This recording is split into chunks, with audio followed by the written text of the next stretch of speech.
Welcome to கேள்வி கேட்போம் channel. So நேற்று பார்த்தீங்கன்னா விஜய் வந்து ஒரு 3 ஸ்கீமில் சைன் போட்டிருக்காருங்க. அதில் என்னன்னு பார்த்தீங்கன்னா சிங்கப்பண்ணை திட்டம். சிங்கப்பண்ணை திட்டம்னு பார்த்தீங்கன்னா ஜெயலலிதா ஆல்ரெடி கொண்டு வந்திருக்காங்க. அப்போ கொண்டு வந்த மகளிர் காவல் நிலையமும் இந்த சிங்கப்பண்ணை திட்டத்துக்கும் எந்த டிஃப்ரென்ஸ்னு தெரியலை. அவங்க சைட்லேருந்து அந்த எக்ஸ்ப்ளனேஷன் கொடுத்தா தான் நம்மளுக்கு தெரியும்.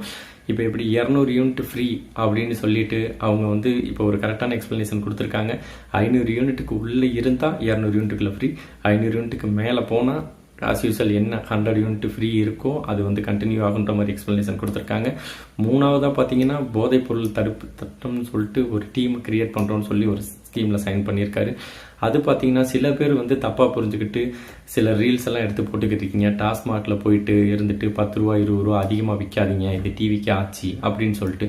ஸோ தயவு செஞ்சு அந்த மாதிரி பண்ணாதீங்க. போதைப்பொருள் தடுப்பு திட்டம் பண்ணுறதுக்கும் என்ன பண்ண போகிறாங்க அப்படின்னு கொஞ்சம் வெயிட் பண்ணி பார்ப்போம். சின்ன சின்ன கடைகளில் இருக்க ஹான், ஸ்கூல் லிப் அண்டு இதுக்கு மேலேயும் நிறைய நம்மளுக்கு வந்திருக்கு. நீங்களே விஜய் சார் நீங்களே சொல்லியிருக்கீங்க. ஸோ அதெல்லாம் தடுக்கிற மாதிரி என்ன பண்ணுவோம் அப்படின்ற மாதிரி பார்ப்போம்.